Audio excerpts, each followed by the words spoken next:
Hello and welcome. So in this video, I'm going to go through and clarify the different styles of EFT tapping.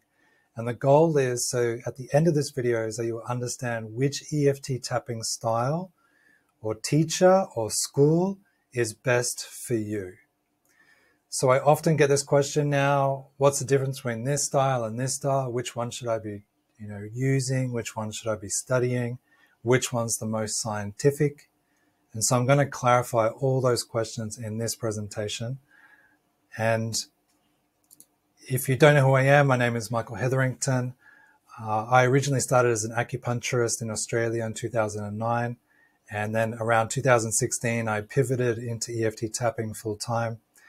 At the moment, I've got a YouTube channel with over 17,000 subscribers.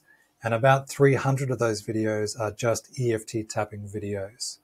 So I really love EFT tapping, and I pivoted from acupuncture to EFT simply because I found that EFT was working faster, more effective, and easier to apply and getting better results for my clients, my patients, than just doing acupuncture. So that's why I moved into it.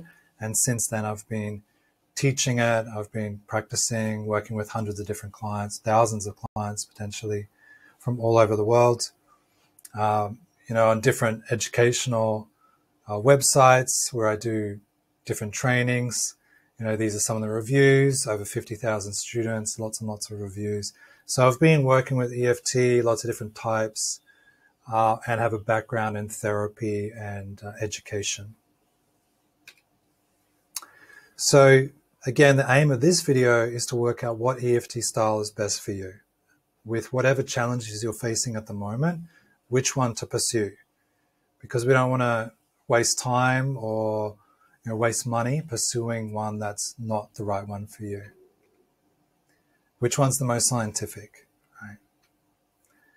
So for this video, I classified them into four main types. So there's Clinical EFT, Internet EFT, Positive EFT, and I created my own sort of category called Michael's EFT. Right. So we're going to go through each of these. I'll go through the pros and cons of each one. And if you stay to the end of this video, I'll show you how to download your own comparison EFT training guide.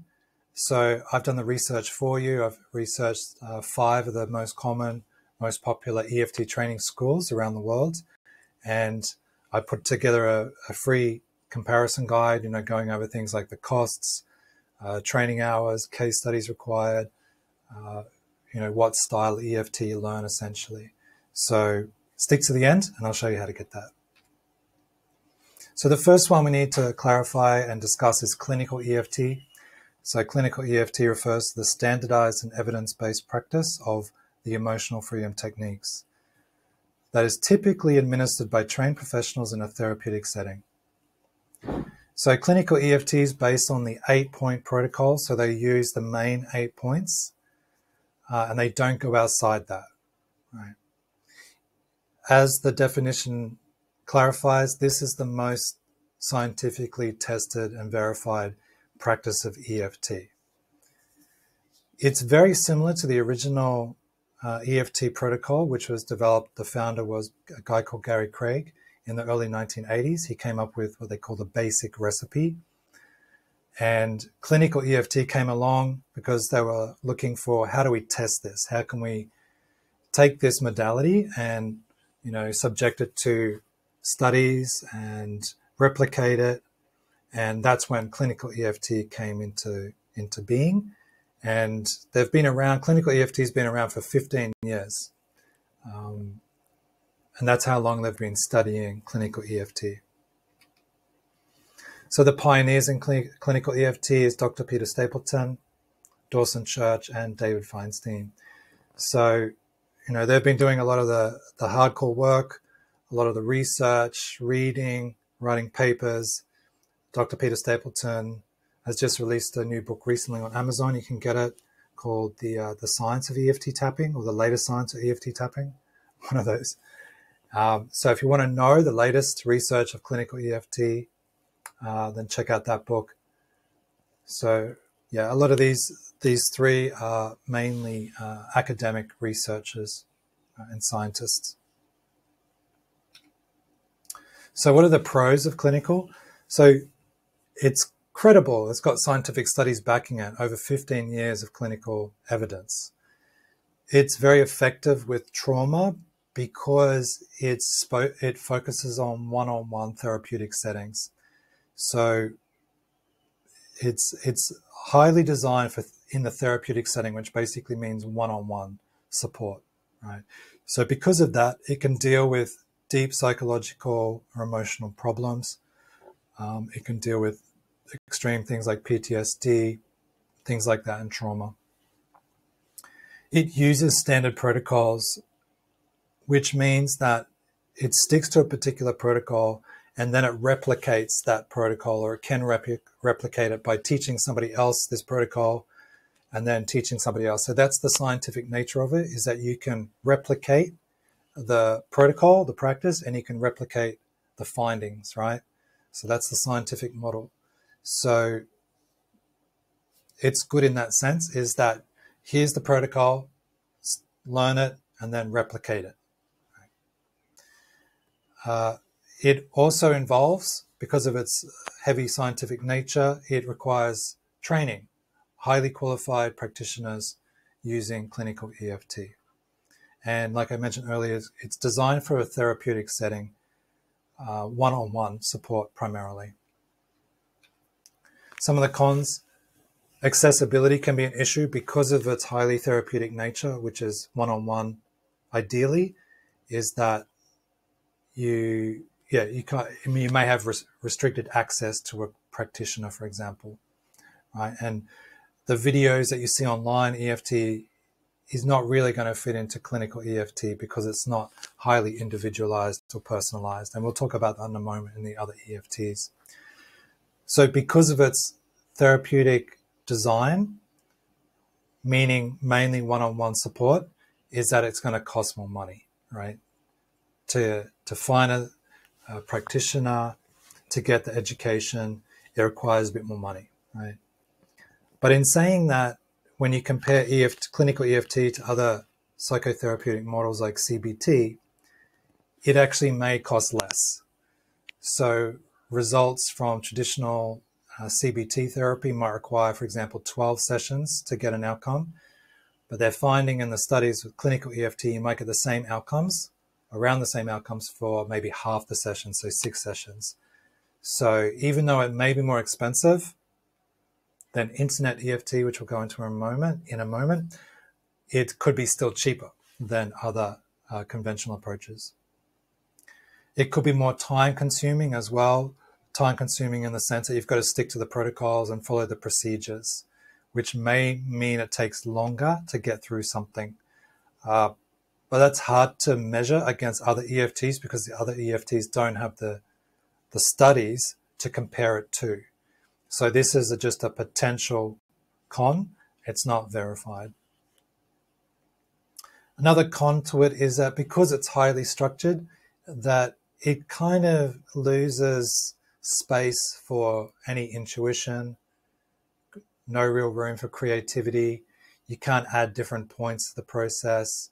You can't really go outside the protocol because then you're practicing something else. So it can be seen as a bit boring and a bit repetitive. Okay, the next one up is Internet EFT. So Internet EFT refers to the practice of EFT as taught and performed online, often through YouTube videos, apps, webinars, and self-help courses. So this form of EFT is generally more accessible to the public and can be used for a wide range of issues, from minor stress through to significant emotional challenges. So some of the pros in this is it's scalable, right? So you can make one EFT tapping video, put it on YouTube, and then that video can be viewed thousands, millions of times. It's scalable, which also means that the cost of accessibility can be quite low. So people anywhere in the world, they may not get access to a highly trained EFT practitioner, or they may not even have access to any social services, but it's very easy to log on, pull up a video, practice EFT. So it's good for mass exposure and mass practice of general population. It's flexible and it's got a diverse content. So it means that the practitioner can practice other modalities. They can mix and match things. They can add points to it. They can focus on different subject areas. So it's more flexible and could be more intuitive in that sense. Yeah, adaptive, affordable, like I mentioned. It's easy to apply. Again, click a button, watch the video, and it tends to be more of like a follow along type of process. Whereas something like clinical EFT, because of the individualized attention and approach, you're not really sitting down in Internet EFT to work out someone's history, what happened to you when you were 15, what's your relationship with, this and that. So it's just very easy to click a button and just follow along, right? So very easy. And there's little to no training required. So anyone can tap, anyone can make a video, publish it. Anyone can start practicing EFT using Internet EFT. But along with it comes multiple cons, one being quality control. There's no quality control, right? Anyone can produce any video and publish it. It becomes a bit of a free-for-all. I've noticed like so many different teachers doing different things. It has a potential for misinformation. So, people can say anything, like, oh, do this tap and it will cure cancer, or do this and it'll fix all your problems, or do this and you'll make $1 million. Like, it's totally misinformation to say stuff like that. Because it lacks the personal attention, like one-on-one, it can potentially reduce the effectiveness of EFT because it's more generic. It's a generic form of EFT, which means it may be not as effective with trauma and deep psychological issues because, again, if it's generic, you're not really getting specific for the individual, right? This is the main problem or the main con with Internet EFT. It's non-scientific because there's no one's really studying that. There's no step protocol that's being studied. It's only clinical EFT. And therefore, it lacks training, or practitioners lack training. Again, anyone can say or do anything, and it's out there, right? So that's a potential con, meaning people may be doing the thing that isn't the best for them, right? It leads to inadequate treatment. The next one is called Positive EFT. Positive EFT involves tapping on the main EFT points while using affirmations and statements that emphasize positive outcomes and desired emotional states. So positive EFT is very much like affirmation work, right? But you're just layering on the tapping on top of it, which I think it gives it more power because you're creating a physiological change. Instead of just saying affirmations mentally, you're using affirmations plus tapping, so it's a stronger response inside the body. I would say this is probably the most popular form of Internet EFT. Anywhere in like TikTok and YouTube and all that sort of stuff is generally considered positive EFT, simply because it's not addressing any negative states. It's just going straight for positive feelings and positive thoughts. So the pros are that it's kind of an empowerment process. It can boost motivation. It can make you feel good. I know when I do it, it gives me kind of a clarity or an extra boost, extra spring in my step. It's very simple to practice. Like Internet EFT, you just click a button and follow along. You don't have to dig into anything. It can be very complementary to other practices. So, for example, you could do clinical EFT to really clean up some psychological issue, and then you could add positive EFT on the end of it just to give you a spring. You could use it alongside other things, like you could teach yoga for an hour and then near the end of the class you do tapping, right? So I've seen people doing it, like they're mixing and matching different things, mixing and matching like a workshop. You do meditation, you do this, and then you do this, and then you do positive EFT or Internet EFT style. It's scalable. Very similar. Again, if you're recording positive EFT, if you're putting it on the internet, it's very similar to the benefits of Internet EFT, that you can get access to anyone in the world as long as they've got internet. It's affordable because it's scalable, and it's adaptable, so you can change it to the person, you can add extra points, you can add different modalities. But the cons, because it's not addressing potentially deeper psychological issues, it could be seen as being very surface level, and therefore it doesn't really produce long-term benefits. There's a danger of oversimplification, particularly of complex issues, like the person suffering with PTSD or some type of anxiety, and then they're just focusing on trying to like bulldozing it over with positive EFT. So they're not really addressing the pain. They're just trying to force positive affirmation work or whatever on top of it, which is potentially hazardous. So it tends to be short-term focused.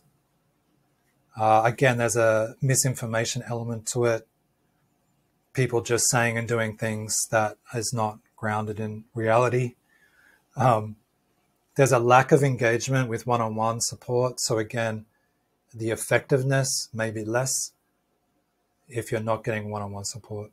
So it's not effective with trauma, like I mentioned, or deep psychological issues, because it's not. There's many reasons why. One being that you're not doing one-on-one work. The next one is that you're never addressing the negative underlying issues. It's non-scientific. There's no research really on it. It lacks training. So, you don't need much training to just read affirmations and tap on it, right? I think there's a potential space for positive EFT. I think it could be good for people that are looking for a boost in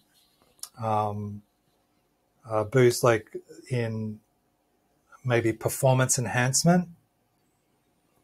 But as far as addressing psychological problems, it's not really suited to that. So Michael's EFT, my version. So I'm not a researcher, I'm not an academic, I'm not a psychologist, and I'm not a scientist. So I'm not really in that space of research. I'm just more of a practitioner and a therapist is kind of where I land. And I'm a teacher, so I teach what works, right? I try to communicate what seems to work, what does work from my experiences. I try to teach that along to the general population so that they can start applying it. And particularly with EFT, it's so easy to apply. And once you understand the fundamentals, it's easy to practice and teach. So that's why I really pivoted to EFT, because it's such an easy tool to share and help other people. Whereas like acupuncture, they can't do it. They have to keep coming back to me to get it, right? But with EFT, I can give them a lot of skills where they can go off and do a lot of it themselves. I'm really into that self-empowerment process. So my background, because I did yoga and meditation, taught it for many years as well, is that I think there's a stronger element of things like mindfulness, Buddhist psychotherapy approaches, things like principles of like non-permanence and craving causing stress. So if people get too attached to certain things, it causes them stress. So can I apply EFT to break that attachment to it? And then will that reduce stress? And from what I found, yes, it does. So there's a lot of Buddhist principles that are very beneficial for psychological health. And so I use that with EFT. Also, acceptance and commitment therapy, I really like that model. Part of the acceptance component is that it accepts that life is kind of difficult, right? Life is complicated, and you're always going to face challenges. You're always going to have fear. Sometimes you're always going to be dealing with difficult things, like people die, your friends die, you lose all your money. Like that happens to everyone. So it's acceptance and commitment therapy has an element where you're actually learning to accept some of the pain. And you're noticing my tapping, like when I'm tapping, or even though I don't like this anger, I don't like this pain. It's okay. I accept the way that I feel. It's okay to feel angry. It's okay to feel upset. See, there's an element of acceptance, first accepting suffering, and then it's easier to transform it into change. But if you're suffering and you just go straight to something like positive EFT, you're sort of using avoidance technique. You're just trying to, avoid it. So I think avoidance is not a good strategy, not a good long-term strategy. It causes more suffering and problems later. And there's this practice of releasing, which is the ability to feel certain things in the body and release them out of the body, like an energy, if you like. And all of these would take a whole nother presentation to explain them, but I just wanted to give you an idea of what other modalities influence my EFT. And, most therapists, psychologists, practitioners, it's very common to merge modalities. In a recent survey where don't quote me on this, I couldn't find the reference, but it's something like this, that 97% of the therapists that were surveyed said that they combine elements or they combine modalities depending on the person, depending on the situation. So it's very natural to combine different modalities together. It's very rare that you will ever practice one strict form of this model of therapy and that's it. And it's very unlikely as a practitioner that practitioners are like this is the only form of practice. So it's very natural to combine them, to find what works for you, etc. And to give a bit of a rundown, I did an analysis on my own process. So with my YouTube videos, because it's more Internet EFT, this is kind of how it would divide it up. So most of it's Internet EFT style, a little bit of positive, a little bit of clinical, just tiny because I can't do one-on-one on the internet, right? And then other styles in there as well. But when I work one-on-one, I have the ability now to do more clinical EFT approach. Again, positive EFT is quite low. I generally don't like positive EFT too much. Again, I don't think it produces real long-term benefits. I'd rather focus more of my time on addressing the deeper psychological issues and then use positive EFT later once those are sort of cleaned up a lot. Yeah, so that's a bit of an overview of how I practice it and my sort of style. So as a quick overview, as a summary of all this, so what is the most scientific? Clinical EFT by far is the most scientific. What's the best one for trauma and deep emotional issues? Clinical EFT and my EFT. What's the most affordable and the cheapest one to access? Internet EFT and positive EFT. It's on the internet, it's everywhere. What requires the least amount of training to practice it? Internet EFT, positive EFT. What has the most amount of training required to practice or to be a practitioner? Clinical EFT, for sure. Which one's best to get a quick boost of energy or a quick relief? Internet EFT, positive EFT. What's good for general support on an issue, like a group work, like if you're in a tapping circle or you join a group where there's like 10 or 20 people and you're all focusing on the same issue, like goal setting or procrastination. That's generally Internet EFT, I would say. Internet EFT is like 60% of it and 40% would be positive EFT. What gives the best long-term results? I would say clinical EFT and Michael's EFT. What's the best for general sort of PTSD type? General PTSD, meaning the person's still functional. So it's an issue, but it's not a major issue. They're not heavily medicated. They don't have a smorgasbord of different medical diagnostics or psychological diagnosis. Then clinical EFT, Michael's EFT, and even potentially Internet EFT a little bit is good for this. So it's not too complex. It's not too intense yet. It's sort of mild, if you could call PTSD mild, but you know what I mean. It's not the person doesn't have a big list of diagnostics. So then we go to what's the best for complex medical psychiatric diagnostics, like psychologists. And so there's medications, there's maybe physical illnesses, there's mental health illnesses, maybe strong addictions, all sorts of things like that. That's definitely more in the clinical EFT space, because it's likely you'll be working alongside other health practitioners, mental health practitioners, to help this person. So it's much more intensive in that space.